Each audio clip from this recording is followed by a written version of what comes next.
Christmas అనేటువంటి మాటను మనం తరచూ వింటున్నాం. చాలా అనేక మంది నోట్ను వస్తున్నటువంటి మాట క్రిస్మస్. క్రిస్మస్ అన్న మాటకు అర్థం ఏంటంటే క్రీస్తుని ఆరాధించుట.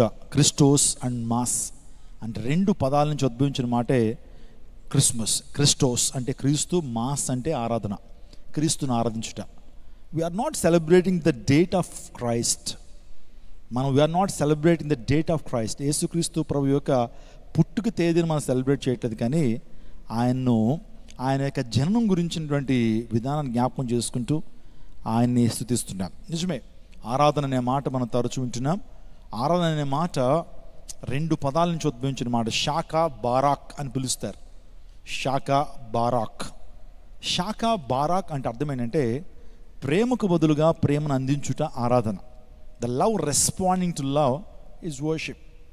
మన ప్రభువైన యేసుక్రీస్తు ప్రభు వారు మనము ఇంకనూ పాపులమై ఉండగానే యుక్త కాలమున ప్రభు మనల్ని ప్రేమించి మన కోసం మరణించాడు. ఆయన మరణించడంలో, ఆయన అమూల్యమైన రక్తాన్ని కార్చడంలో ప్రేమ ఉంది.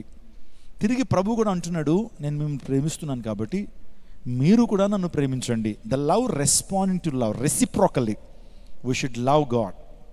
దేవుడు మనల్ని ఏ విధంగా ప్రేమించారో అంత ప్రేమ కాకపోయినా తిరిగి ప్రేమను పంచటమే ఆరాధన. దాన్నే ప్రొస్క్యూనియో అనే మాటను కూడా ఉపయోగించారు. ప్రొస్క్యూనియో చెప్పండి ఈ మాట. ప్రొస్క్యూనియో అంటే అర్థం ఏంటంటే ఒక రకంగా చెప్పాలంటే సాగిలపడుట, ప్రోస్ట్రేట్, సాగిలపడుట. ఒక థియోలాజియన్ ఈ విధంగా అభిప్రాయపడతాడు ఏంటనంటే, ఒక కుక్క పిల్ల తన యజమానుని కృతజ్ఞతతో ప్రేమతో లిక్ చేస్తుంది, అంటే నాకుతుంది, కాళ్ళను నాకుతుంటుంది. సో ఆ భావాన్ని తీసుకొచ్చారు. అంటే ఒక కుక్క పిల్ల ఎంతో కృతజ్ఞతతో తన యొక్క యజమానుడి యొక్క కాలి గోరుని కానీ కాలి వేలును కూడా అది నాకుతున్నట్లే ఆ కృతజ్ఞత ఎంతైతే ఉంటుందో కుక్క పిల్లకి, మనం కూడా దేవుని పట్ల ఆ కృతజ్ఞత కలిగి ఉండాలి. ఆ కుక్క పిల్ల యొక్క ఉద్దేశం ఏంటి తెలుసా? యజమానుడు రాగానే తన ప్రేమను వ్యక్తం చేస్తుంది. ఆ మోగ జీవి తన ప్రేమను వ్యక్తం చేస్తుంది. సో యజమానుడు ప్రక్కనే ఉంటూ ఆ ప్రేమను వ్యక్తం చేస్తుంది. దాన్నే ఆరాధన అని కూడా చరిత్రకారులు, థియోలాజియన్స్ చెప్పడం జరిగింది. నిజమే, క్రిస్మస్ ఆరాధన. యేసు ప్రభు వారు ఈ లోకంలో ఆయన సమస్త మానవాళ్ళ కొరకు తన అమూల్యమైన రక్తాన్ని కార్చడానికి, పాపము నుంచి మనలందరినీ విముక్తి చేయడానికి, నశించిన దాన్ని వెతికి రక్షించడానికి, ప్రవచనాలు నెరవేర్చడానికి యేసుక్రీస్తు ప్రభు వారి లోకానికి అరుదించారు. అందులో సందేహం లేదు. యేసు ప్రభు వారి లోకానికి రాలేదని ఏ ఒక్కడు కూడా అనలేడు. ఒకవేళ అంటే అతను మూర్ఖుడే. ఎందుకంటే the birth of Jesus Christ he's divided the entire human history two major parts. యేసుక్రీస్తు ప్రభు కాలచక్రం రెండు భాగాలకు విభజించాడు. AD and BC. ఏడి అంటే అన్నా డొమిని, బీసీ అంటే బిఫోర్ క్రైస్ట్. చరిత్ర తెలిసినటువంటి వారికి మనకి తెలుసు. మనం ఏ యొక్క శకలో ఉన్నామంటే శాలివాహన శకంలో కానీ, శాతవాహన శకంలో కానీ, అక్బర్ శకంలో కానీ, ఔరంగజేబు శకంలో మనం లేము. మనం క్రీస్తు శకంలో ఉన్నాం. అందరికీ విదితమే. ఈరోజు నా వర్తమానం ఏంటంటే, క్రిస్మస్లో కొంతమంది ఆరాధికులు ఉన్నారండి. ఆరాధికుల నుంచి కొన్ని పాఠాలు మనం నేర్చుకోవాలి. వారి పరిస్థితుల్లో, వారు దీనమైన పరిస్థితుల్లో కూడా యేసు ప్రభుని ఆరాధించినట్లుగా మనం చూస్తుంటాం. ఈరోజున ఆరాధించడానికి నీ స్థితి నీకు అడ్డు రాకూడదు. నువ్వు ప్రభువుని ఆరాధించడానికి ఆత్మతోనూ సత్యంతోనూ, నీ డబ్బు నీకు అడ్డు రాకూడదు, నీ ఉద్యోగం నీకు అడ్డు రాకూడదు, నీ కుటుంబ నేపథ్యం నీకు అడ్డు రాకూడదు, నీ కులము నీకు అడ్డు రాకూడదు, లేకపోతే నీ యొక్క డబ్బు, నీ ఫైనాన్షియల్ స్టేచర్ అడ్డు రాకూడదు. కానీ ఎటువంటి పరిస్థితుల్లో అయినా సరే మనం ఏమై ఉన్నామో అది దేవుని కృపై ఉన్నాం కాబట్టి అన్ని వేళల్లో, అన్ని సందర్భాల్లో ప్రభువుని గణపరచాలి. దావీదు అంటాడు, I will extol my God in all the times of my life.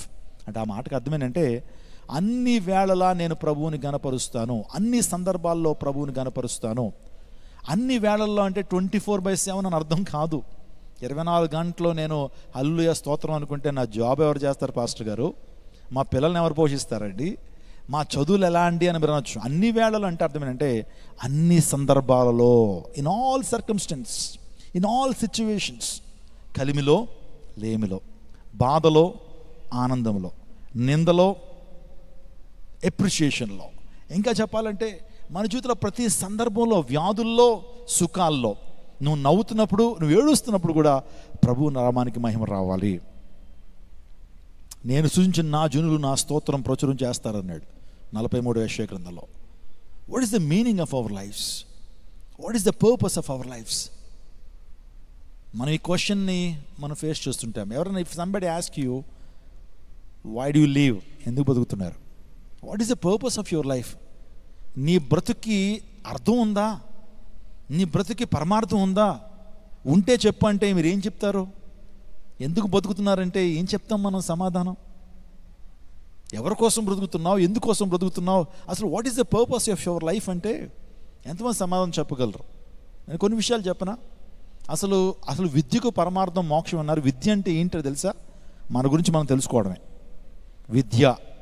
ఇక్కడ చాలామంది టీచర్స్, ప్రొఫెసర్స్ ఉన్నారు. ఇప్పుడే నేను ఒక బ్రదర్ని కలిశాను, స్మిత్ అని ఒక బ్రదర్ని కలిశాను. Is the principal for the engineering college at Bapatla. కలిశాను. I felt so happy by meeting him. కలిశాను, ప్రొఫెసర్స్ని కలిశాను, తర్వాత టీచర్స్ని కలుస్తుంటాను. అవును, ఎడ్యుకేషన్ అంటే అర్థం ఏంటి? ఎడ్యుకేషన్, ఎడ్యూస్ అంటే లాటిన్ వర్డ్ నుంచి వచ్చినటువంటి పదమే ఎడ్యుకేషన్. ఎడ్యూస్ అంటే అర్థం ఏంటంటే నో అబౌట్ యువర్ సెల్ఫ్. నీ గురించి నువ్వు తెలుసుకో. మన గురించి మనం తెలుసుకోవడమే ఎడ్యుకేషన్ అట. మన గురించి, మనం ఎక్కడి నుంచి వచ్చాం, మన జీవితానికి ఉన్న పరమార్థం ఏంటి, మనం మరణించిన తర్వాత ఎక్కడికి వెళ్తాం, ఈ ప్రశ్నలకు సమాధానం తెలుసుకోవడమే చదువు, ఎడ్యుకేషన్. దీన్ని ఏమంటారంటే అపరావిద్య అంటారు, హై ఫార్మ్ ఆఫ్ నాలెడ్జ్. మన గురించి మనం తెలుసుకునేటువంటిదే high form of knowledge. Lower form of knowledge ఏంటంటే మీరు చదువుతున్న బీఎస్సీలు, మీరు చదువుతున్న బీటెక్లు, ఎంటెక్లు, ఎంఎస్సీలు, ఎంబీఏలు, ఎంసీఏలు, ఫార్మా లేకపోతే ఫార్మసిటికల్స్ చదువుతున్నారు కదా మీరు, బీ ఫార్మసీ, ఎం ఫార్మసీ, ఇవన్నీ కూడా లోయర్ ఫార్మ్ ఆఫ్ నాలెడ్జ్గా వస్తాయి. కానీ హైయర్ ఫార్మ్ ఆఫ్ నాలెడ్జ్ ఏంటంటే ఈ లోయర్ ఫార్మ్ ఆఫ్ నాలెడ్జ్ అంతా నీకు ఏం చెప్పాలంటే నువ్వెవరో చెప్పాలి, నువ్వు ఎక్కడి నుంచి వచ్చావో చెప్పాలి, నేను సృష్టించిన వాడు ఎవడో చెప్పాలి, నువ్వు మరణించిన తర్వాత ఏమవుతావు చెప్పాలి. ఒకవేళ అది తెలుసుకోకుండా నువ్వు ఎన్ని డిగ్రీలు సంపాదించినా అదంతా సున్నాయే, ఆ నాలెడ్జ్ అంతా కూడా. హయ్యర్ ఫార్మ్ ఆఫ్ నాలెడ్జ్ అంటే అర్థం ఏంటంటే నో అబౌట్ యువర్ సెల్ఫ్. విద్ అనేటువంటి సంస్కృత ధాతు నుంచి వేదం అనే మాట వచ్చింది. చతుర్వేదాలు ఉన్నాయి మనకి. ఆ విద్ అనేటువంటి సంస్కృత ధాతు కూడా అర్థం ఏంటో తెలుసా? Know about your self. నువ్వు ఎంత చదివినా నువ్వెవరో తెలుసుకోకపోతే, నిన్ను ఎవరు కలుగు చేస్తారో తెలుసుకోకపోతే, నిన్ను సృష్టించిన సృష్టికర్త గురించి తెలుసుకోకపోతే, నువ్వు చనిపోయిన తర్వాత ఎక్కడికి వెళ్తావో తెలుసుకోకపోతే, నీ పిహెచ్డి డిగ్రీలు, నీ డాక్టరేట్ డిగ్రీలు అన్నీ వృధాయే. విద్యకు పరమార్థం మోక్షం తప్పించి విద్యకు పరమార్థం ఉద్యోగం కాదు. విద్య నేను ఎక్కడ నడిపించాలి తెలుసా? పరలోక రాజ్యానికి నడిపించాలి. అప్పుడే నీ విద్యకు అర్థం. నేను కూడా 2 మాస్టర్ డిగ్రీలు చదివాను. నేను 2 సెక్యులర్ మాస్టర్ డిగ్రీస్ చదివాను నేను. కానీ ఆ సెక్యులర్ మాస్టర్ డిగ్రీస్ నన్ను ఎక్కడ నడిపించాలి తెలుసండి? ఆ పరమార్థానికి, లేకపోతే ఆ యొక్క వైకుంఠానికి, స్వర్గానికి, పరలోక రాజ్యాన్ని నడిపించకపోతే నా డిగ్రీలు వృధాయే. కొన్ని సందర్భాలు అంటారు కదా, వాడి సర్టిఫికేట్లు 4 గీచుకోవడానికి కూడా పనిచేయమంటారు కదా, అలాంటివే. అందుని బట్టి ప్రభు గురించి, మనం సృష్టించిన సృష్టికర్త గురించి తెలుసుకోవాలి. అది జీవిత విధానం. నా ప్రియ దైవజనాగమ, ఈ యొక్క ఉదయకాల సమయంలో క్రిస్మస్ టైంలో మనందరం కూడా ఉన్నాం. యేసుక్రీస్తు ప్రభు వారు ఉండేటువంటి కాలంలో కొంతమంది చదువు రానటువంటి వారు, పామరులు, కొంతమంది జ్ఞానులు, వీళ్ళు ఎలా ప్రభువును స్తుతించారో ఈ రోజున వర్తమానంలో మనం విందాం. మొదటగా యేసు ప్రభు వారు ఆయన ఈ లోకంలో జన్మించినప్పుడు, ఈ లోకానికి అరుదించినప్పుడు పరలోక సైన్య సమూహము ఆయన మహింపరిచారు. ప్రైజ్ గాడ్, హల్లెలూయా. చదువుదాం లూకాసు వార్త 2వ అధ్యాయం 14వ వచనం. సర్వోన్నతమైన స్థలములలో దేవునికి మహిమయు ఆయనకిష్టులైన మనుషులకు భూమి మీద సమాధానము కలుగును గాకని దేవునికి స్తోత్రము చేయుచుండెను. సర్వోన్నతమైన స్థలముల్లో దేవునికి మహిమ, ఆయనకి ఇష్టలైన మనుషులకు భూమి మీద సమాధానం కలుగును గాకని దేవునికి స్తోత్రము చేయుచుండెను. చూడండి, ఇక్కడ ఎవరు దేవునికి స్తోత్రం చేస్తున్నారు? దేవదూతలు, ఆర్కేంజల్స్, ఏంజల్స్ ప్రభువుని కనపరుస్తున్నారు. నిజంగా ఎంత గొప్ప అనుభవం. నిజమే, పరలోక రాజ్యంలో మన ప్రభువు అయినటువంటి యేసుక్రీస్తు ప్రభు వారిని దేవదూతలు నిత్యము పరిశుద్ధుడు పరిశుద్ధుడు పరిశుద్ధుడు పరిశుద్ధుడు అని గాన ప్రతిగానాలతో ప్రభువుని ఏం చేస్తున్నారు? ఆరాధిస్తున్నారు, గనపరుస్తున్నారు. దేవదూతలు ప్రభువుని గనపరుస్తున్నారండి. వారి డ్యూటీయే, their duty is to worship God, their duty is to honor God, their duty is to praise Almighty. సర్వశక్తుని గనపరచడమే దేవదూతల యొక్క కర్తవ్యం. ఈరోజున మన కర్తవ్యం కూడా ఏంటో తెలుసా? మన యొక్క జీవిత పరమార్థం ఏంటో తెలుసా? ఎందుకు ఈ లోకంలో బ్రతుకుతున్నామో తెలుసా? ప్రభు నామానికి మహిమ తీసుకురావడం కొరకే. ప్రైజ్ గాడ్, హల్లెలూయా, హల్లెలూయా. అవునండి, మనుషులు మీ సత్క్రియలు చూచి పరలోకమందున మీ తండ్రిని గణపరచునట్లు మహింపరచునట్లు వారి ఎదుట మీ వెలుగును ప్రకాశింప చేయనీయుడి అని ప్రభు మాట్లాడుతున్నాడు. అంటే మనం ఏం చేసినా అది దేవుని నామానికి మహిమ రావాలి. మనం తిన్నా, పడుకున్నా, నీళ్లు తాగినా, ఉద్యోగం చేసినా, నడిచినా, ఇంకా ఏది చేసినా సరే దేవునికి మహిమ రావాలి. అది అందుకు మనం ఈ లోకంలో జీవిస్తున్నాం. నా ప్రజలు, నా జనులు, నేను సృజించిన నా జనులు నా స్తోత్రం ప్రచురం చేయుదురు అన్నాడు. అంటే దేవుడు ఎందుకు మనల్ని కలుగు చేసుకున్నాడు తెలుసా? ఆయన స్తోత్రం ప్రచురం చేయడానికి. మనం ఈ పర్పస్ని విడిచిపెట్టేసి ఏవేవో కార్యక్రమాల వల్ల మునిగి తేలటం వల్లనే మన జీవితంలో దీవెన పొందుకోలేకపోతున్నాం. స్తుతి చేసేటువంటి వాడు, దేవుని గణపరిచేటువంటి వాడు విజయాన్ని సాధిస్తాడు. స్తుతి చేసేటువంటి వాడు, దేవుని గణపరిచేటువంటి వాడు గణపరచబడతాడు. I will honour people those who honour me. God honours people those who honour him. దేవుణ్ణి గణపరిచేటువంటి వాడిని దేవుడు వాడిని గణపరుస్తాడు. నో డౌట్ ఎట్ ఆల్ అండి. దావీదు దేవునికి ఇష్టడుగా బ్రతికాడు. దేవుని గణపరచడమే తన జీవిత ఆశయంగా చేసుకున్నాడు. నాకున్న రాజరికము, నాకున్న పదవి ఏదైనా సరే దేవునికే మహిమ రావాలని జీవించినటువంటి వాడు దావీదు. అందుని బట్టే దావీదు దేవునికి ఇష్టానుసారుగా బ్రతికాడు. A man after God's own heart. అంటే దావీదు దేవునికి ఇష్టానుసారుడు, దావీదు దేవునికి ప్రీతికరంగా ఉన్నటువంటి వాడు. అందరూ బట్టి దావీదుని దేవుడు విడిచిపెట్టాడా? జస్ట్ ఇమాజిన్ అండి, బెత్లెహేం పొలాల్లో గొర్రెలు కాసుకుంటున్న ఒక చదువు రానిటువంటి పామరుడు దావీదు. చదువు లేదు. తన అన్నలనైతే యెష్షయి చక్కగా యుద్ధానికి పంపించాడు, అన్ని విద్యలు నేర్పించాడు. కానీ కడసారోడనేమో, లేకపోతే కడసారవాడు ఆఖరివాడు అని చెప్పి తీసుకెళ్ళి ఇంట్లో పనులకి గొర్రెలు కాపరగా పెట్టాడు.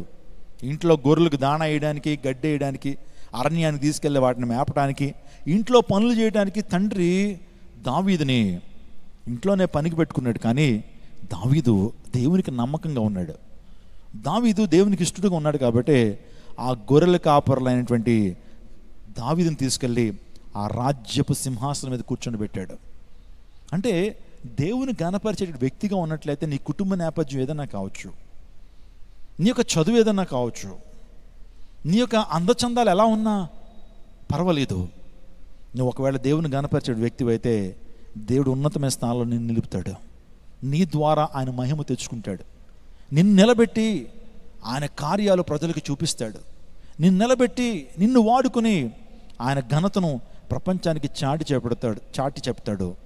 నిజంగా మరియ కూడా ఏమాత్రం స్తోమత ఉందండి. మరియా షీజ్ ఎన్ ఇల్లిటరేట్. ఒక రకంగా చెప్పాలంటే మరియ కూడా ఏం చదువుకోవాలా. మరియ వాస్తవానికి ఒక చిన్న టీనేజ్ గర్ల్, ఏ అర్హతలు లేవు, పెద్ద కుటుంబ నేపథ్యం ఏమీ లేదు. కానీ దేవుడు మరియను ఇష్టపడ్డాడు. ఎందుకంటే మరియ దేవుని మహింపరచడానికి ఇష్టపడింది, దేవుని గణపరచడానికి సిద్ధపడింది. కాబట్టే మరియ గర్భాన దేవుడు రావడానికి ఆయన ఉద్దేశించాడు.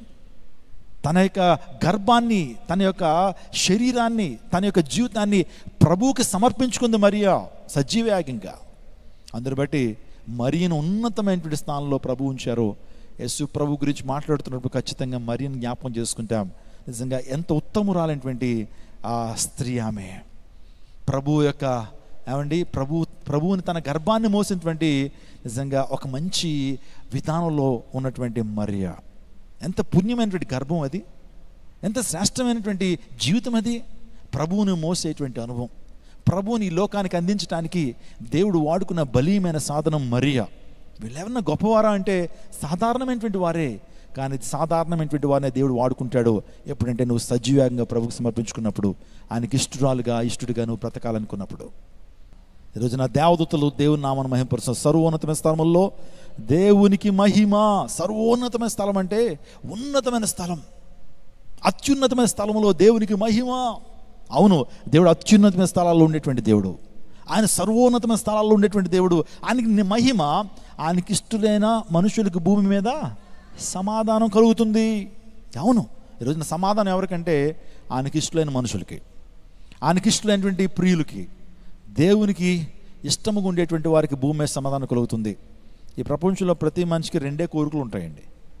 అదేంటి సార్ నాకు 100 కోరికలు ఉన్నాయండి, అదేంటి సార్ నాకు చాలా కోరికలు ఉన్నాయి. ఆ కోరికలన్నీ కూడా మిక్సీలో వేసి మనం బాగా మిక్స్ చేస్తే వచ్చేటువంటి ఎసెన్స్ 2. ఈ లోకంలో బ్రతుకుతున్నంత కాలము శాంతి, సమాధానము, ఆనందము. నాకు కలగాలి, నేను చనిపోయిన తర్వాత నాకు ఆత్మశాంతి కావాలి. ఇంతకంటే ఏమైనా కోరికలు ఏమైనా ఉంటాయండి మనిషికి?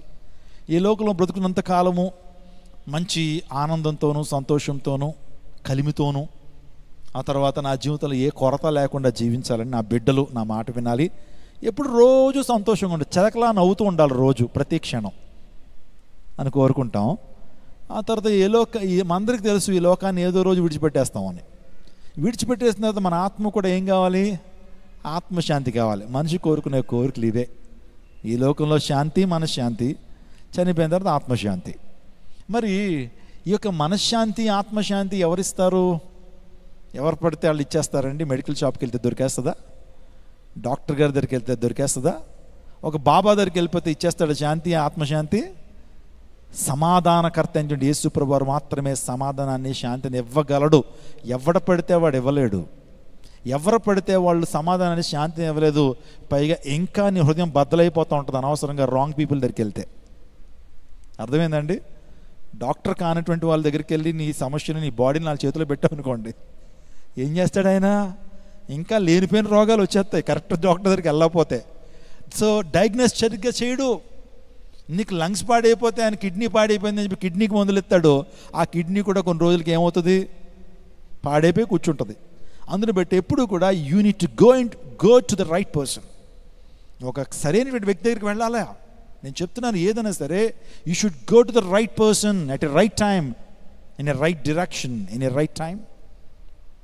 Decision must be taken at a right time with a right people in a right place. అప్పుడే ఆ డెసిషన్ ఎఫెక్టివ్ డెసిషన్గా ఉంటుంది.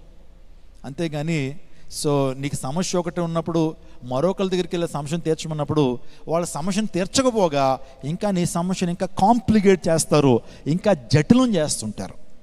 రోజున ఒక మాట నేను చెప్పానండి, దేవుని వాక్యాన్ని సరిగ్గా విషదపరచినటువంటి వారి దగ్గరికి వెళ్ళినా సరే దేవుని వాక్యం నీకు సరిగ్గా అర్థదో, పెడార్థాలు అర్థం అవుతూ ఉంటాయి. దేవుని వాక్యం, పరిశుద్ధాత్మ దేవుడు ఎలా అయితే ఆ వాక్యాన్ని రాయించాడో ఆ యొక్క వాక్యాన్ని ఆ విధంగా వివరించాలి. అదే చెప్పకపోతే, అలా చెప్పకపోతే అవి కలిపి చెరిపిడి సువార్తలు అవుతాయి, అవి బిలాము బోధలు అవుతాయి, అవి యెజ్బేలు బోధలు అవుతాయి, నికోలాతు బోధలు అవుతాయి. అది ప్రమాదం, అది అపోస్టసీ అనేటువంటి విషయాన్ని మీకు జ్ఞాపకం చేస్తాను. నా ప్రియ దేవుని మన జీవితాల్లో ప్రభువారు మన సమస్యకు పరిష్కారం ఇచ్చేటువంటి దేవుడు. ఈ లోకంలో నీకు శాంతిని, మనశ్శాంతిని ఇచ్చేటువంటి వాడు, ఆత్మశాంతిని ఇచ్చేటువంటి వాడు, సమాధానకర్త అయినటువంటి దేవుడు. ప్రయాసపడి భారం మోసుకున్న సమస్యలారా నా యొద్దకు రండి, నేను మీకు విశ్రాంతిని ఇస్తాను. ఈరోజు శాంతిని ఇచ్చేటువంటి వాడు ప్రభువైన యేసుక్రీస్తు ప్రభు. ఒకవేళ నీ జీవితాన్ని ముగించేసుకోవాలని ఆశ కలుగుతుందా? ఎందుకు ఈ జీవితం చాలా నిరాశలోకి వెళ్ళిపోతున్నావా? నిస్పృహలోకి వెళ్ళిపోతున్నావా? ఎందుకు నా జీవితంలో ఇంకా సెటిల్మెంట్ రావట్లేదు, ఎందుకు నా జీవితంలో అయిపోయింది అని బాధపడుతూ నిరాశలోకి వెళ్ళిపోతూ ఎంతగానో బాధపడుతూ జీవితాన్ని ముగించేసుకోవాలని ఆలోచన నీకు వస్తున్నాయా? శాంతి లేదా? మనశ్శాంతి లేదా? నీకు నీ మనసుకు ఆ కలవరం ఉందా? సమాధానం లేదా? అంటే నువ్వు ప్రభు దగ్గరికి వస్తే నీ హృదయాన్ని ఆయన తేలికపరుస్తాడు. హృదయంలో ఆయన నింపుకుంటే, if you can fill him with all of your heart, God can put great peace within your heart. నీ హృదయంలో దేవాదేవుడు తన యొక్క శాంతి నీలో నింపుతాడు. ఎప్పుడైతే మన హృదయం శాంతితో నింపబడినప్పుడు, ఆయనతో నింపబడినప్పుడు మన జీవితంలో కలవరం ఉండదు, క్లారిటీ ఉంటుంది. మన జీవితంలో కన్ఫ్యూజన్ ఉండదు. మన జీవితంలో చాలా చాలా సమర్థవంతమైనటువంటి అండర్స్టాండింగ్ ఉంటుంది ప్రతి విషయంలో కూడా. నేను ఎక్కువగా ప్రపంచంలో జరుగుతున్న సందర్భాలను ఎక్కువగా నేను గమనిస్తుంటాను. ఎందుకంటే ప్రజలు ఈ లోకంలో బ్రతుకుతున్నప్పుడు యేసు ప్రభువు లేనటువంటి వారి జీవితాలు ఎలా ఉన్నాయి, క్రీస్తు ప్రభువు అని కలిగిన జీవితాలు ఎలా ఉన్నాయో ఎక్కువ రీసెర్చ్ చేస్తుంటాను. ఒక సెలబ్రిటీ కనబడుతూ ఉన్నాడు, తన జీవితంలో అందరి ముందు కనబడుతున్నప్పుడు ఆ వ్యక్తి జీవితంలో క్రీస్తుంటే తన డెసిషన్స్ ఎలా ఉంటాయి, క్రీస్తు లేనప్పుడు ఆ వ్యక్తి ఎలా జీవిస్తాడు, ఇవి ఎక్కువగా నేను అర్థం చేసుకుంటూ ఉంటాను. దాని గురించి రీసెర్చ్ కూడా చేస్తుంటాను ఎక్కువగా. ప్రపంచంలో ఒక వ్యక్తి ఉన్నాడు, ఆ వ్యక్తి చాలా పాపులర్ పర్సన్ అండి. సో ఆ వ్యక్తి పేరు మెల్ గిబ్సన్. చెప్తారా ఒకసారి? మెల్ గిబ్సన్. ఈ వ్యక్తి గురించి ఎందుకు చెప్పాలో తెలుసండి? ప్రపంచవ్యాప్తంగా ఇతని గురించి 160% ప్రజలకి చాలా బాగా తెలుసు. ఈ వ్యక్తి ఎవరు? క్రిస్టియన్స్ కంటే సెక్యులర్ పీపుల్కి బాగా తెలుసు. మీరు చూస్తున్నారు ఈ వ్యక్తి మెల్ గిబ్సన్ అంటే one of the excellent directors, one of the excellent movie directors. హాలీవుడ్లో ఇతనికి చాలా ప్రఖ్యాతి ఉందండి, చాలా పేరు ప్రఖ్యాతులు కలిగినటువంటి వ్యక్తి. ఈ వ్యక్తి సమ్హౌ తన జీవితంలో he lost peace. In his life. తన జీవితంలో శాంతిని కోల్పోయాడు. శాంతి ముక్కలు అయిపోయింది. అందులో బట్టి ఇంకా శాంతి పోయినప్పుడు మనిషికి ఏమనిపిస్తుంది? So he just want to end up his life. తన జీవితాన్ని ముగించేసుకోవాలనుకుంటారు కదండి. శాంతి లేనప్పుడు, కలవరం ఉన్నప్పుడు, రాత్రి నిద్రపట్టలేనప్పుడు, ఒకలాంటి కంగారు, ఒకలాంటి యాంగ్జైటీ, ఒకలాంటి డిప్రెషన్లోకి వెళ్ళిపోయినప్పుడు జీవితాన్ని ముగించేసుకోవాలని ఆశ కలుగుతుంది. మీరు చూస్తున్నటువంటి ఈ వ్యక్తి మెల్ గిబ్సన్ జీవితాన్ని ముగించేసుకోవాలనుకున్నాడు. ఎలాగో తెలుసండి, నేను ఎలాగో ముగించేసుకుంటున్నాను కాబట్టి లాస్ట్ 36 hours నేను చాలా జాయ్ఫుల్ లైఫ్ని లీడ్ చేయాలి, చాలా ఎంజాయ్మెంట్తో ఉన్నటువంటి లైఫ్ని లీడ్ చేయాలి. ఎలాగో చచ్చిపోతున్నాను కాబట్టి ప్రపంచంలో ఉన్న ప్రతి సుఖాన్ని నేను అనుభవించాలి, ఇంకా హైయెస్ట్ ప్లెజర్స్ నేను పొందుకోవాలి అని డిసైడ్ అయిపోయి ఆస్ట్రేలియాలో బ్రిస్బేన్ అనేటువంటి ప్రాంతంలో ఒక 5-star హోటల్లో ఒక మంచి రూమ్ తీసుకున్నాడండి. రూమ్ తీసుకుని ఎలా ఆనందించగలుగుతాడో అలా ఆనందించాలనే ఉద్దేశంతో ఆ వ్యక్తి ఆ రూమ్లోకి వెళ్ళాడు. నేను ఈ స్టోరీని చాలా షార్ట్ చేస్తున్నాను. వెళ్ళిన తర్వాత శాంతి లేదు, సమాధానం లేదు, చచ్చిపోవాలనే ఆలోచన తనతో పాటు ఒక రివాల్వర్ తీసుకెళ్ళాడు. ఆ హోటల్ రూమ్లో ఆ రివాల్వర్ పాయింట్ బ్లాంక్లో పెట్టి చచ్చిపోదామనే ఉద్దేశంతో వెళ్ళాడు. వెళ్ళిన తర్వాత 24 hours అయిపోయింది. తనకి ఏ బ్రాండ్ కావాలంటే ఆ బ్రాండ్ ఆ మందు తాగాడు. ఆ తర్వాత ఏ సినిమా చూడాలంటే ఆ సినిమా చూశాడు. So he enjoyed his life. అలా ఉంటున్న టైంలో కలవరం పెరుగుతూ ఉంది, చచ్చిపోయే టైం రాపోతూ ఉంది. ఆ టైంలో ఆ వ్యక్తి ఏదో రాయాలనుకున్నాడో, ఏదో పేపర్ మీద రాయాలనుకున్నాడేమో మరి. అక్కడ ఆ హోటల్ రూమ్లో ఒక చిన్న టేబుల్ ఉంది. ఆ డ్రాయర్ ఇలా ఓపెన్ చేశాడు. చేస్తే ఆ డ్రాయర్లో ఏముందంటే బైబిల్ గ్రంథం ఉంది. ఆ టేబుల్ సరుగులో బైబిల్ ఉంది. బైబిల్ ఉన్నప్పుడు ఎందుకు చదవాలనిపించింది. చదువుతా ఉన్నప్పుడు పరిశుద్ధాత్మ దేవుడు తనతో మాట్లాడతాడు. మీకు ఒక విషయం చెప్పనా, మీరైతే ఎప్పుడైతే దేవుని వాక్యాన్ని మీరు వింటూ ఉంటారో, దేవుని సత్యాలు మీరు వింటూ ఉంటారో, holy spirit God will talk to you, not human being, not a pastor. ఈరోజు నేను మాట్లాడుతున్నాను కానీ నాలోంచి మీతో మాట్లాడుతుంది ఎవరు తెలుసా? పరిశుద్ధాత్మ దేవుడు. ఎంతమంది అగ్రీ అవుతారు దీనికి? ఈరోజు దేవుని సేవకుడు ముఖాంతరంలోంచి హోలీ స్పిరిట్ గాడ్ మీతో మాట్లాడతాడు. ఆయన దేవుడు మానవ స్వరాన్ని ఉపయోగించుకుంటాడు, కానీ దైవిక స్వరాన్ని మీకు వినిపిస్తాడు. మీకు ఏ వర్తమానం కావాలో, మీరు ఏ వర్తమానం ద్వారా ఆదరించబడతారో, మీ క్వశ్చన్స్ ఏంటో, మీ ప్రశ్నలు ఏంటో, మీ హృదయాల్లో ఉండేటువంటి సమస్యలకు పరిష్కారము ఈరోజు దేవుని వాక్యం ద్వారా నీకు లభిస్తుంది. అందరూ బట్టే ఆదివారం ఏ ఒక్కరు మిస్ కావద్దండి. ఆదివారం దేవాదేవుడు నీతో మాట్లాడతాడు. ఈ వారానికి రావాల్సిన ప్రొటెక్షన్ అంతా కూడా, ఈ వారానికి కావాల్సిన దీవెనంతా కూడా దేవుడు ఆదివారంలో ప్రసంగంలో పెట్టాడు. స్తోత్రం చెప్పండి, హల్లెలూయా. దీన్ని అనుసరించి దీన్ని వింటున్నప్పుడే నీలో కార్యసిద్ధిని కలుగు చేస్తూ ఉంటాడు. దేవుని మాట ఒక వ్యక్తిని బ్రతికింప చేస్తుంది. దేవుని మాట వెల్లడి ఒకటితోనే వెలుగు కలుగుతుంది. దేవుడు తన వాక్కును పంపించి వారిని బాగు చేస్తాడంటే, ఇప్పుడు మనకందరికీ కూడా దేవాదేవుడు రేమా వర్డ్ రిలీజ్ చేస్తున్నాడు. స్తోత్రం చెప్పండి, హల్లెలూయా. ఆల్రెడీ లోగోస్ ఇచ్చాడు మనకి. లోగోస్ అంటే రిటన్ వర్డ్, మనందరి చేతిలో ఉంది. So it's not only logos word is not sufficient for you to grow more and more in Christ, but Rama is also very required to grow more and more in spirit. నువ్వు ఆత్మలో వర్ధిల్లాలి అంటే రేమా word కూడా కావాలి. దేవుడు on the spot దేవుని సేవకుడి ద్వారా రిలీజ్ చేసేటువంటి ఆ వర్డ్ కూడా మనకు చాలా ఇంపార్టెంట్. దేవుని సేవకుడు ఈ యొక్క లోగోస్ను ఉపయోగించుకుంటే రేమా వర్డ్ని రిలీజ్ చేస్తాడు. ఆ రిలీజ్లో దేవుని ఆశీర్వాదం ఉంది. నువ్వు చాలా చులకంగా అనిపించచ్చేమో, దేవుని సేవకుడే కదా, మాతో పాటు తినేవాడే కదా, మాతో పాటు మా ఇంటికి వచ్చేటువంటి వాడే కదా, మాతో పాటు సరదాగా మాట్లాడేటువంటి వాడే అని అనుకోవచ్చు. కానీ when the Holy Spirit God is leading the God's servant, when God's servant is standing before the pulpit, దేవుని సేవకుడు దేవుని యొక్క పుల్పిట్ మీద నిలవించి మాట్లాడుతున్నప్పుడు it's not my words, it's not my thought process. పరిశుద్ధాత్మ దేవుడు నిజంగా మాట్లాడుతుంటే ఎన్నో సందర్భాల్లో నేను ఐ ఫెల్ట్ దట్ ఎక్స్పీరియన్స్. ఒక సందేశాన్ని ఇవ్వాలని వెళ్తాను, బుక్లో ఆ యొక్క సినాప్సిస్ రాసుకుంటాను. ఎందుకంటే I prepared my sermon. Prepare అవ్వాలి, నోటుకు వచ్చి చెప్పకూడదు, ప్రిపరేషన్ ఉండాలి ఖచ్చితంగా. దేవ సేవకుడికి ప్రిపేర్ అయి వస్తాను. కానీ నేను ప్రిపేర్ అయింది ఒకటి, కానీ ప్రజెంట్ చేస్తున్న మరొకటి వస్తూ ఉంటుంది. నాకే అనిపిస్తూ ఉంటుంది I prepared something else, but God is making me to release another word to the public or to the church. What is this strange thing? Ain't it strange? అవును, పరిశుద్ధాత్మ దేవుడు obey, just obey Paul Emmanuel. నేను నీతో మాట్లాడుతున్నా, నువ్వు ఆ మాటలు సెలవి. మీకు అనిపించవచ్చు కొన్ని సందర్భాల్లో దేవుని సేవకుడు చెప్పిందే చెప్తున్నాడని, కానీ holy spirit God is prompting me to preach like this. అది వినటం ద్వారా, లోబట్టడం ద్వారా నీ జీవితంలో ఆశీర్వాదం. కొంతమంది దేవుని వాక్యాన్ని సాత్వికంతో వినరు. సాత్వికంతో ఎప్పుడు దేవుని కార్యాలు బలంగా జరుగుతాయంటే, నీకు అప్పగించిన దేవుని సేవకుడు, ఎవరినైతే దేవుడు నీకు సేవకుడిగా అప్పగించాడో, ఏ సేవకుని ద్వారా నేను దీవించాలని ఆశపడ్డాడో, ఆ దేవుని సేవకుని యొక్క నోట నుంచి వచ్చేటువంటి దేవుని మాటను సాత్వికంతో అంగీకరించాలి. సాత్వికతం, with meekness you need to agree, with meekness you need to listen the word of God. దేవుని వాక్యాన్ని సాత్వికంతో నువ్వు అంగీకరించాలి. తద్వారా దేవుని కార్యాలు మెండుగా నువ్వు పొందుకుంటావు. ప్రైజ్ గాడ్, హల్లెలూయా. అర్థమవుతుందా నా ప్రియ దైవజనాగమా? మనం ఏది చేస్తున్నా, మనం ఎక్కడికి వెళ్తున్నా, ఏ పరిస్థితుల్లో ఉన్నా సరే, so we should worship God, we should bring glory, honour to God, we should praise him. ఆయన మహింపరచడమే మన జీవితాశయం. మన నరనరాల్లో జీర్ణించుకుపోవాలి. మనం ప్రభువుని గణపరచాలి.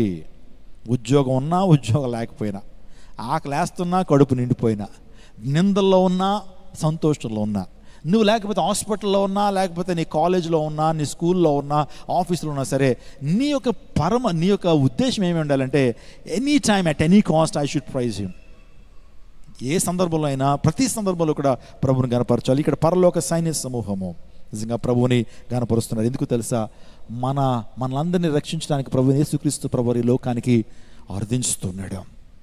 లోక పాపులు మోసుకొని పోయే దేవుని గొర్రెపిల్లి లోకానికి పంపించబడుతున్నాడని ప్రభువుకి మహిమ చెల్లించారు, దేవునికి స్తోత్రం చెల్లించారు. ఆ తర్వాత గొర్రెల కాపర్లు అండి.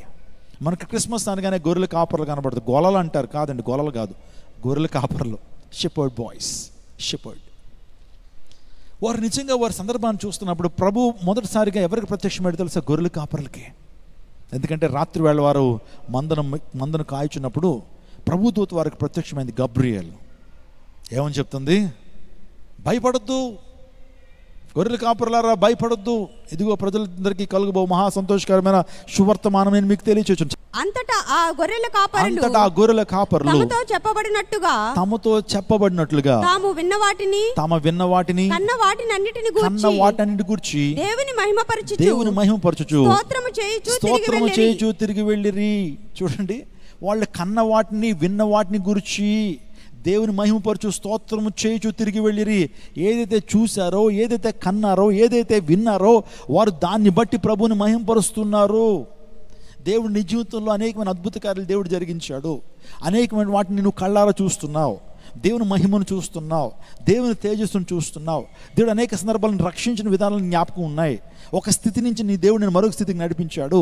ఒకప్పుడు లోకములో జీవించిన వాడవు, ఒకప్పుడు లోకములో జీవించిన దానవి. ఒకప్పుడు నేను పంది వలె లోకంలో పొర్లాడాను పాపంలో.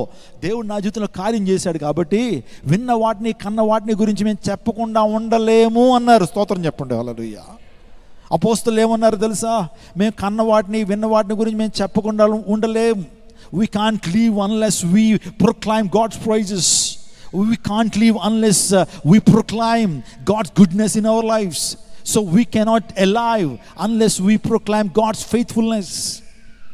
దేవుని యొక్క విశ్వసనీయతను, దేవుని యొక్క గుడ్నెస్ని, దేవుని యొక్క మంచితనాన్ని, దేవుని కార్యాలని, దేవుడు మా పట్ల చేసిన రక్షణ కార్యాలని, దేవుడు మా పట్ల చేసిన అద్భుత కార్యాలని మేము చెప్పకుండా మేము ఉండలేము అని అపోస్తలులు అన్నారు. ఈ రోజున you and I should take a privilege to proclaim his praises wherever you go. నువ్వు ఎక్కడికైతే వెళ్తున్నావు, wherever you are, నువ్వు ఎక్కడైతే ఉన్నావో దేవుని నామాన్ని మహింపచేటువంటి వ్యక్తిగాను ఉంటున్నావు. గొర్రెల కాపరులండి, వారికి చదువు లేదు, వారికి సరైన స్టేటస్ లేదు, కానీ దేవుడు నీకు మంచి ఎడ్యుకేషన్ ఇచ్చాడు, స్టేటస్ ఇచ్చాడు, ఫ్యామిలీ ఇచ్చాడు, మంచి నేపథ్యాన్ని ఇచ్చాడు, ఆరాధించడానికి మంచి స్థలాన్ని ఇచ్చాడు, ఆరాధించడానికి మందిరాన్ని ఇచ్చాడు, ఆరాధించడానికి నీ ఇంట్లో బెడ్రూమ్స్ ఇచ్చాడు, ఆరాధించడానికి హాల్ ఇచ్చాడు. So where is your worship? నీ ఆరాధన ఎక్కడుంది? గొర్రెల కాపర్ల నుంచి నేర్చుకోవద్దా? కన్న వాటిని, విన్న వాటిని గురించి వారు దేవుని మహింపరిచారట. పామరులైన కాపరులు, వారు పొందిన రక్షణ ఆనందం. స్తోత్రం చెప్పండి, హల్లెలూయా. ఈ వర్డ్ మీరు జ్ఞాపకం పెట్టుకోవాలండి, రక్షణ ఆనందం. రక్షణ పొందినటువంటి వ్యక్తికి దేవుడు ఇచ్చేటువంటి ఆనందం ఏంటి తెలుసా? రక్షణ ఆనందం. చాలామంది పేర్లు పెట్టుకుంటారు, రక్షణ ఆనంద్ అని పేర్లు పెడతారు. నిజంగా ఆయన ఎప్పుడూ రక్షణ ఆనందం ఉండడు. ఈరోజు మనం ఎప్పుడు కూడా హృదయంలో ఇట్స్ ఎ బబ్లింగ్ జాయ్. మన హృదయంలో ఒక సంతోషం ఉండాలి. ఎందుకో తెలుసా? ఆ సంతోషము నీకున్నటువంటి కారుని బట్టో, నీకున్న ఉద్యోగాన్ని బట్టో, నీకున్నటువంటి స్నేహితులను బట్టో, నీకున్నటువంటి ఏదో దాన్ని బట్టి కాదు. Joy should come from your bottom of heart because of your salvation. అన్ని సంతోషాల కంటే గొప్ప సంతోషం చెప్పనా? రక్షణానందం. నాకు అనిపిస్తూ ఉంటుంది, కారు లేనప్పుడేమో కారు లేదు లేదు లేదు అని చెప్పి అనుకుంటాం. వన్స్ కారు వచ్చిన తర్వాత 2 రోజులు దాని మీద అటు తిరిగేస్తాం ఇటు తిరిగేస్తాం, 3 రోజులు ఏమైపోద్ది.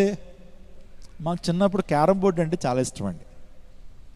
క్యారమ్ బోర్డు ఉండేది కాదు మా ఇంట్లో, అందులో బట్టి అక్కడ ఎవరో రెంట్కి ఇచ్చేవారు, గంటకు రూపాయో గంటకు 2 రూపాయలు. అది తెచ్చుకుని రాత్రంతా ఆడుకునేవాళ్ళం. ఇలా కాదు, మనం ఇలా అద్దెకు తెచ్చుకుంటే అద్దెకు దొరకట్లేదు, పైగా డబ్బులు అవుతున్నాయి అని చెప్పి ఎవరైనా పక్కింట్లో క్యారమ్ బోర్డులు ఉంటే అక్కడికి వెళ్ళి ఆడుకునేవాళ్ళం. సో ఆ టైంలో ఒకసారి బాగా మా నాన్నగారికి ప్రెజర్ ఇచ్చి, సో డాడీ క్యారమ్ బోర్డు కొనాలంటే, సో ఆయన 6 రోజులు అడిగితే ఆయన ఏమంటాడు, ఏమన్నా అడిగామంటే దేవుడిని అడగండి అనేవాడు.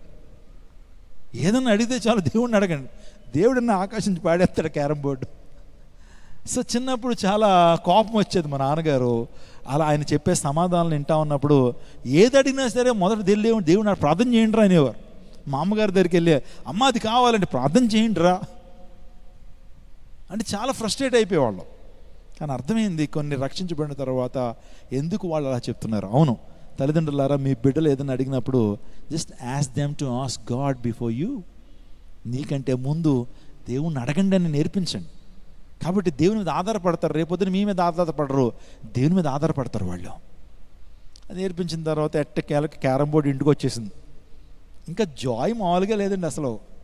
నిజంగా క్యారమ్ బోర్డు డ్రీమ్స్ ఏమో ఎప్పటి నుంచో క్యారమ్ బోర్డు ఉండాలి, క్యారమ్ బోర్డు ఉండాలని.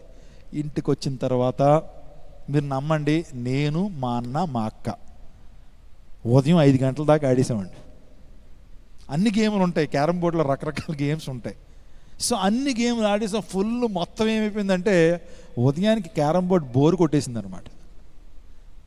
ఇంకా ఆనందం అంతా పోయింది. రెండురా క్యారమ్ బోర్డు మాకు వద్దు బాబోయ్ అనే పరిస్థితుల్లోకి వెళ్ళిపోయాం. అంటే లేనప్పుడు ఎంతగానో ఎగ్జైట్మెంట్ ఉంటుంది, ఒకసారి వచ్చిన తర్వాత ఎగ్జైట్మెంట్ మనం ఎగ్జైట్మెంట్ ఉండదు. ఇంకా నిజంగా ఈ ప్రపంచంలో ఏదన్నా ఆనందం అంతే కదా. పొందుకోనంతసేపు పొందుకోలేదు అనుకుంటాం, పొందిన తర్వాత ఓ ఇంతేనా అనిపిస్తుంది.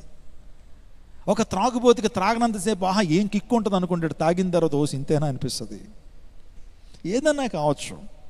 మీరు ఎక్కడైనా స్విట్జర్లాండ్ వెళ్ళండి, ఐ బీన్ టు స్విట్జర్లాండ్, లైఫ్లో స్విట్జర్లాండ్ వెళ్ళాలి అనేటువంటి ఆలోచన వెళ్ళిన తర్వాత ఓ ఇంతేనా అనిపించింది నాకు. అంటే చూసిన తర్వాత ఆనందం లేదు. ఇప్పుడు స్విట్జర్లాండ్ అంటే మీకు చాలా ఎగ్జైటింగ్ ఉండొచ్చేమో, కానీ పాలిమాన్కి పెద్ద ఎగ్జైట్మెంట్ లేదు స్విట్జర్లాండ్.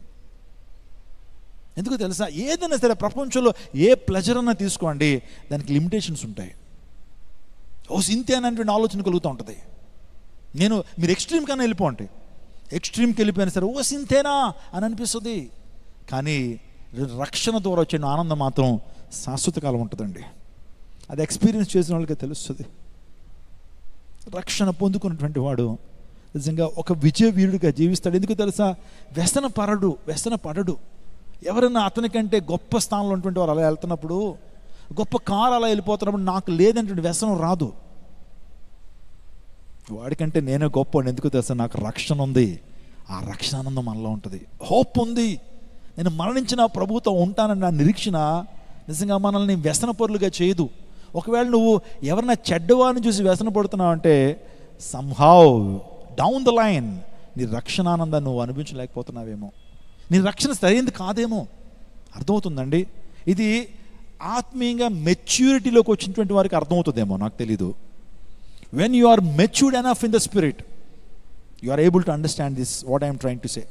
నేను చెప్పేటువంటి విషయం అందరికీ అర్థం కాకపోవచ్చు, కానీ if you are matured in spiritual aspects, మీరు స్పిరిచువల్గా చాలా ఉన్నతమైన స్థానంలో ఉన్నటువంటి వారికి రక్షణానందం అంటే ఏంటో తెలుసు. ఒక్కసారి కోల్పోతే ఏడ్చాడు దావీదు, అయ్యా రక్షణానందాన్ని మరలా నాకు తిరిగి దయచేయ్యా.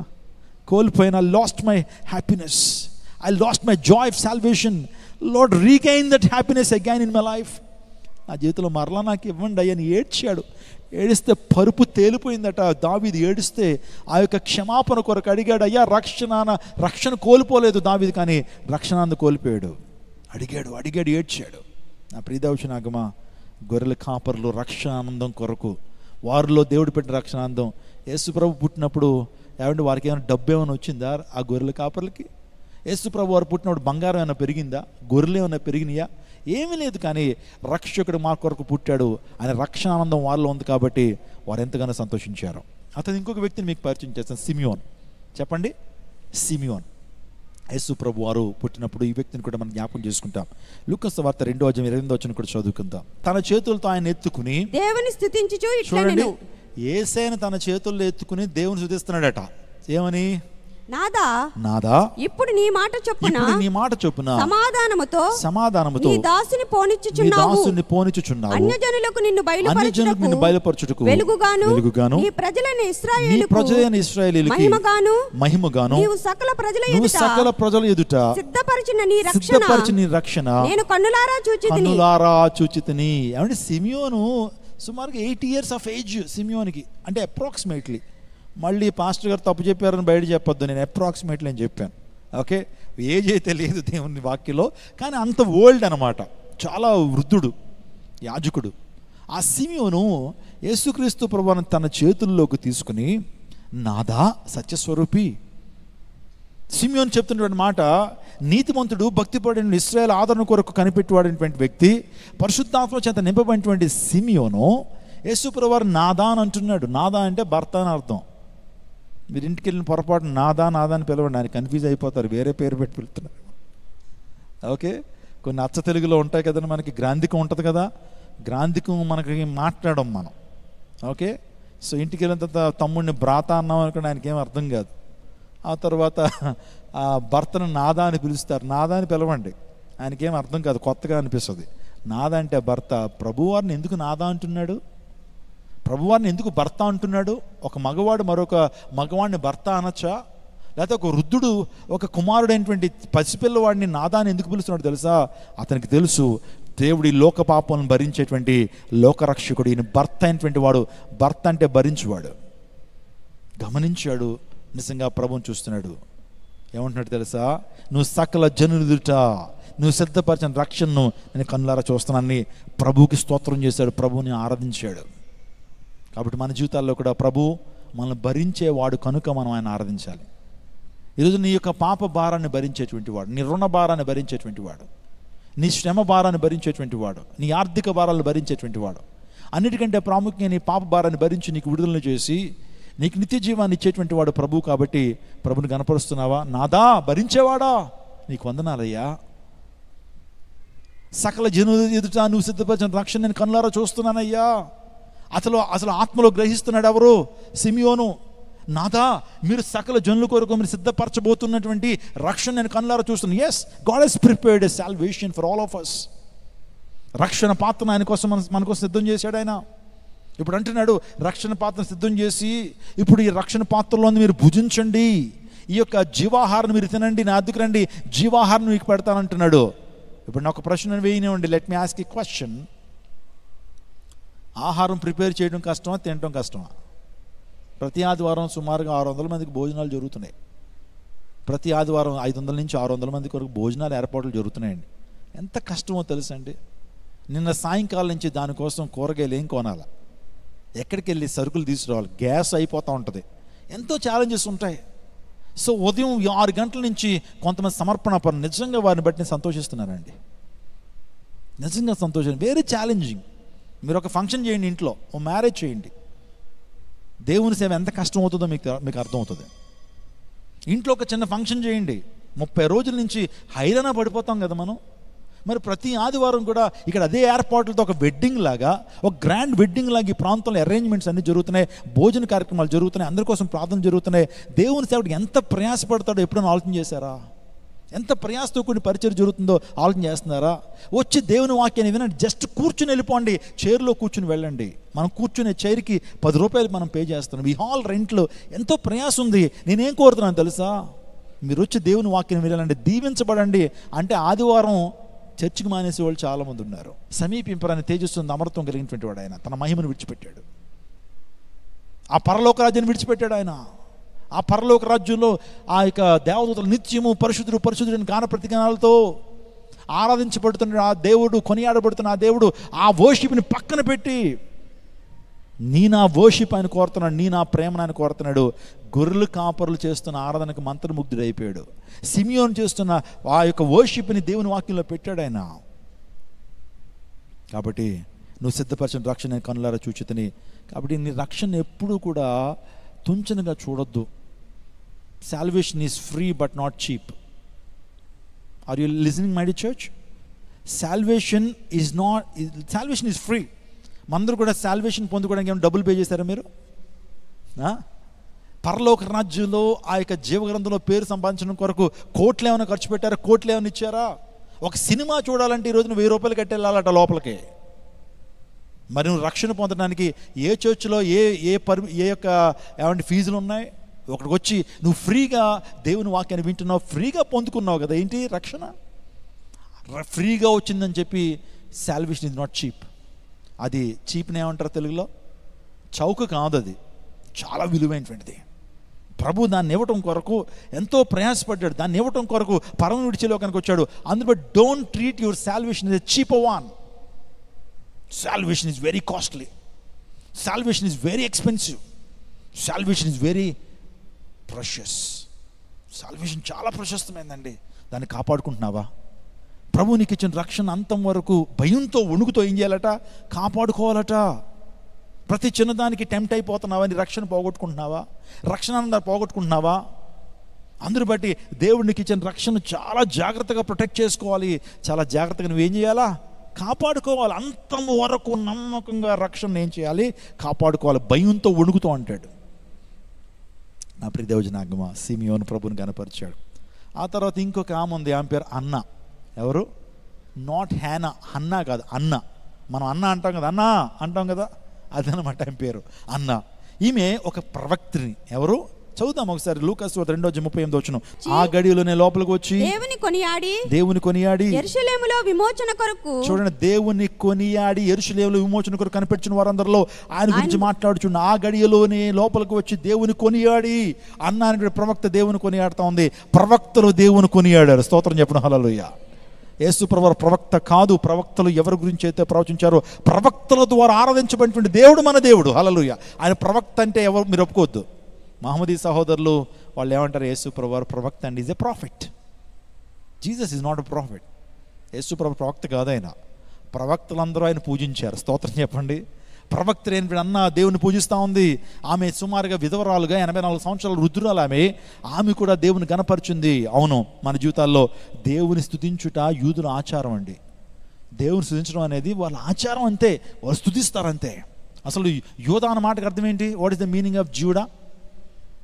చెప్పండి. స్తుతి అంటే యూదులు అనే మాటకు అర్థం ఏంటి? స్తుతించుట, దేవుని స్తుతించేటువంటి వారిని అర్థం. ఈరోజు మనకి జూయిష్ పీపుల్ కనబడతారు ఇజ్రాయెల్ దేశంలో. యూదులు దేవుని స్తుతించేటువంటి వారు. మనం కూడా స్తుతించేటువంటి వారుగా ఉండాలి. ఆ యూదా గుంపులోనూ ఉన్నావా? స్తుతించేటువంటి వ్యక్తిగా ఉన్నావా? అహరోను చేతికర గురించి మర్మయుక్తమైనటువంటి ప్రసంగాన్ని అందిస్తాను నేను. అహరోను చేతికర చిగురించిన కారణం ఏంటి తెలుసా? అహరోను లేవి వంశీయుడు. లేవి అనే మాటకు అర్థం ఏంటంటే ఆ దేవుని హత్తుకునేటువంటి వాడని విషయాన్ని చెప్తాను. అంత మాత్రమే కాదు, ఈ యొక్క అహరోను స్తుతించేటువంటి వాడు. యూదా జాతికి సంబంధించిన యూదుడు కాబట్టి అహరోను స్తుతించేటువంటి వాడు కాబట్టి తన చేతికర చిగురించింది. నీ చేతికర చిగురించాలంటే స్తుతించేటువంటి వ్యక్తిగా ఉండాలా అన్ని విషయాల్లో. You need to worship God in your advantages. You must worship God in advance. You must worship God in adversities as well. మీరు అడ్వాంటేజ్లో మాత్రమే కాదు దేవుని స్తుతించడం, మీరు అడ్వాన్స్గా కూడా, అంటే దేవుడు చేపట్టిన మేలును బట్టి స్తుతిస్తున్నారా? ఎంతమంది ప్రభువా మరొక నూతన సంవత్సరం నాకు బహుమానంగా ఇవ్వబోతున్నా నీకు వందనాలని చెప్పారా? 2025 సంవత్సరంలో నాకు నా కుటుంబానికి విజయాన్ని ఇవ్వబోతున్నా నీకు వందనాలని చెప్పారా? 2025 సంవత్సరంలో 2024 సంవత్సరంలో చేసిన ప్రార్థనకు జవాబు ఇవ్వబోతున్న దేవా నీకు స్తోత్రాలని చెప్పావా? This is called praising in advance.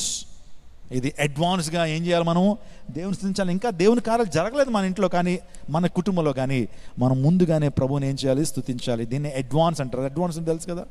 ఇంకా ఇంట్లోకి వెళ్ళకుండా ఆ ఓనర్కి ఏమెత్తారు మీరు? 2 నెలల అడ్వాన్స్ అంటారు. అదనమాట దేవుని కనపరచాలి. సో ఆ తర్వాత ఇంకా ముగ్గురు గురించి మనకు తెలుసు. దీని గురించి ఎన్నిసార్లు మనం విన్నాం కదండి. యేసు ప్రభువు వారు పుట్టినప్పుడు 2 సంవత్సరాల తర్వాత ఎవరు వచ్చారు? జ్ఞానులు వచ్చారు. వాస్తవానికి జ్ఞానులు ఆ పశువుల శాలకు రాలేదు కానీ ఇంటికి వచ్చారట. ఎక్కడికి వచ్చారు? ఇంటికి వచ్చారు. వాళ్ళు ఎక్కడి నుంచి చూశారు? వీళ్ళు ఎవరో ఆలోచన చేస్తే వీళ్ళు ఒక రకంగా చెప్పండి ఖగోళ శాస్త్రవేత్తలు, ఆస్ట్రానమీ అని చెప్పండి, ఆస్ట్రాలజర్స్ అనమాట వీళ్ళు. అంటే ఆస్ట్రాలజర్స్ అంటే మీకు ఎలా అర్థమవుతుందంటే చంద్రయానికి వెళ్తున్నారు చాలామంది, చంద్రుడి మీద అడుగు పెడుతున్నారు కదా. దాన్ని నిజంగా ఖగోళ శాస్త్రం గురించి అధ్యయనం చేసే శాస్త్రాన్ని యాస్ట్రానమీ అంటారు. ఏమంటారు? యాస్ట్రాలజిస్ట్ అంటే వాళ్ళు జ్యోతిషులు ఎలాగదు. యాస్ట్రానమీ అంటే ఖగోళ శాస్త్రవేత్తలు, యాస్ట్రానమీ. ఆలోచన చేద్దాం. సో ఆ ముగ్గురు కూడా ఎందుకు ముగ్గురు అని అంటున్నామంటే, వాళ్ళు తీసుకొచ్చిన బహుమానాలను బట్టి ముగ్గురు అని అనుకుంటున్నాం, కానీ చాలామంది వచ్చి ఉంటారు. కానీ వారు తీసుకొచ్చిన బహుమానాలను బట్టి వారు హైలైట్ అయ్యారు. అంటే ఎవరైతే దేవుని బహుమానాలు ఇస్తారో వాళ్ళు ఏమవుతారు? రికగ్నైజ్ చేయబడతారు. రైట్? సో వాళ్ళు రికగ్నైజ్ చేయబడ్డారు. అందరూ బట్టి ముగ్గురు జ్ఞానులు, ఒక జ్ఞానం ఏం తీసుకొచ్చాడు?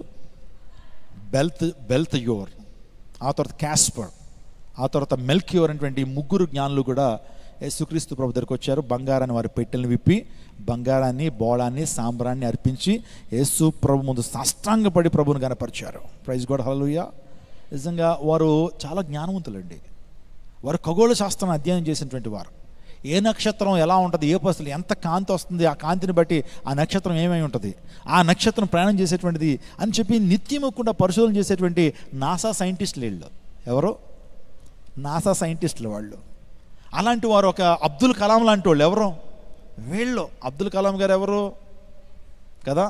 ఆయన స్పేస్, మన యొక్క భారతదేశంలో ఆయన స్పేస్ షటిల్స్ని తయారు చేసినటువంటి వాడు, అంతరిక్షానికి వాటిని పంపించినటువంటి వాడు.